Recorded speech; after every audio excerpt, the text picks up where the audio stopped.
fund managers were saying, you know what, big banks, you told us this stuff was AAA. Moody's, you told us this shit was AAA. We want our money back. The banks were saying, you know what, we don't have the money. Remember, 9-to-1 ratio runs on the bank. This is a run on the bank, just a different form of it. Big banks say, you know what, AIG, we need to cash in our insurance policies. Well, AIG had the money to satisfy some of them, but again, this was a bigger run on the banks. And now you have the banks rushing AIG saying, we want our money. Well, you know, they're fine so long as only a few of them were asking, but they all came knocking at the same time. This would have been the weekend of the collapse of Bear Stearns, going into the long weekend where AIG basically hung by a thread. I remember vividly waiting for that Monday morning for the markets to open, whether there would be a bailout for AIG. They had just taken Lehman Brothers and chucked them under the bus and let them fail the previous week. The ripples from that were insane. AIG was an order 20, 30 times bigger than Lehman's. They couldn't allow AIG to fail. The whole banking system would have collapsed. You know, if the banks came up to AIG saying, we need our money, AIG says, we don't have it.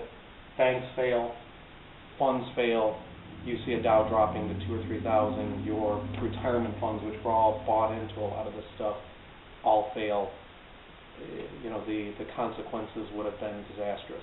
So, with this in mind, you know, AIG has no idea who's holding on to all this paper. You know, this is billions, hundreds of billions of dollars all floating around. So, we move on to the government's reaction. Remember, you know, Paulson and everybody, you know, sitting and you know, pleading to the TV cameras, you know, pass this TARP fund. What they, in a sense, were doing, because I'm convinced they just basically lied through their teeth as to what they were going to do with TARP. TARP was supposed to come down here and buy the mortgages directly. That would have never worked, and I cannot believe that somebody as smart as Paulson and Bernanke didn't understand, you know, at that point how this was working. I mean, I have an internet connection, and I don't even have a bachelor's degree or anything in economics. I'm self-taught. I understood this by 2007, what was happening here before the collapse. Don't tell me that somebody, you know, stature Paulson and Bernanke did not understand this. They needed the money to stuff into AIG, basically to push the money, reinflate everything back out through the system. Basically, the whole system had started to collapse in on itself. It was deflating. Basically, the funds had deflated into the banks had deflated into AIG, and eventually AIG deflated into the government. The government could do one of two things: let them fail, and basically take, you know, probably what would have been 75% of the entire financial system would have collapsed in a matter of weeks. I have no doubt. Maybe that might have been a good thing, but I'm not here to argue that. I'm only here to tell you what happened. So what they do is they take, you know, 145 billion of the 765 billion from TARP. They take it and they stuff it into AIG. You know, AIG had sold all these, you know, insurance policies all over the board.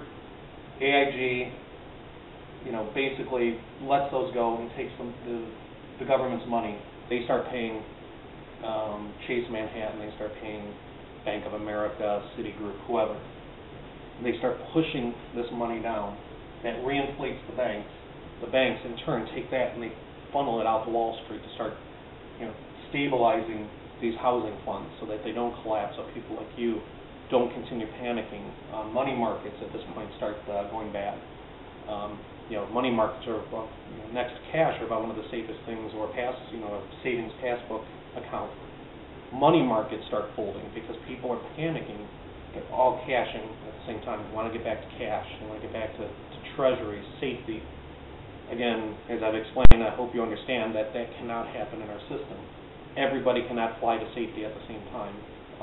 You've got to have all of this leverage deployed out throughout the system. The big banks take that money, put it into the housing funds. They start paying off Wall Street funds, basically reinflating them. The free fall in prices, house prices, has pretty much abated. You're still seeing declines, but the trajectory of the declines, where it was like this, has really leveled out, but it's still slowly ticking down. My guess is we're still several years away from any kind of bottom. I don't know that we will ever see an angle back up like we had. Usually housing follows inflation. So, and I see very low inflation on the horizon, which I'll get in my next slide here. So where we stand now, housing is stabilized, but now look at how many reds you got. People who were formerly AAA, so many people have lost jobs. GM going bankrupt and shedding so many white-collar jobs across the board. Millions of people out of work. People who were solidly green are now pink, red, falling out of the system, bankruptcies, foreclosures, everything.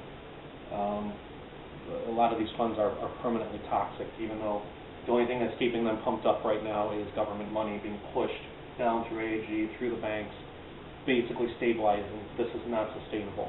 Government money cannot continue to pump this up. So, where we're at, we're here at the beginning of 2010, and this is my case for continued deflation. Remember, falling water, deflation, increasing water is inflation. At the worst of the panic of 2008, we saw oil hit $27, $28 a barrel, gasoline hit $1.65, $1.70. That's very deflationary. That means people aren't using, aren't buying, aren't taking out new credit. So what we have over here now is we have this appearance that things have stabilized. Water level is at a lower level, but not panic level low, and it's stabilized. People can look and see that, well, okay, the financials have settled. Things look good. Actuality, actual consumer credit, and I can, in later presentations, I'll show you that the government's own figures show that credit creation has cratered.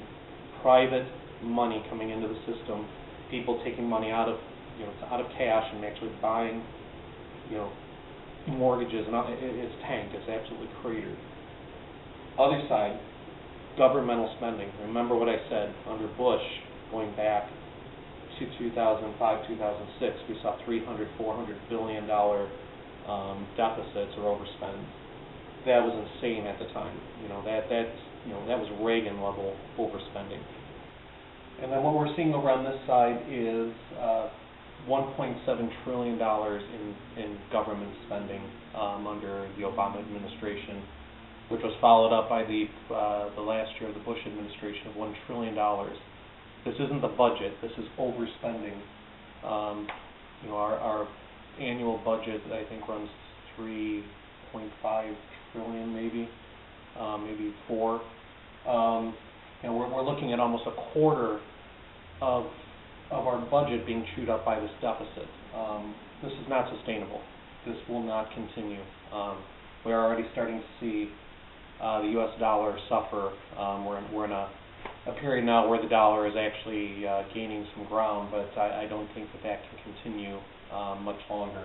Not with this level of spending. I have no doubt that we'll be at $2 trillion or more in deficits for fiscal 2010.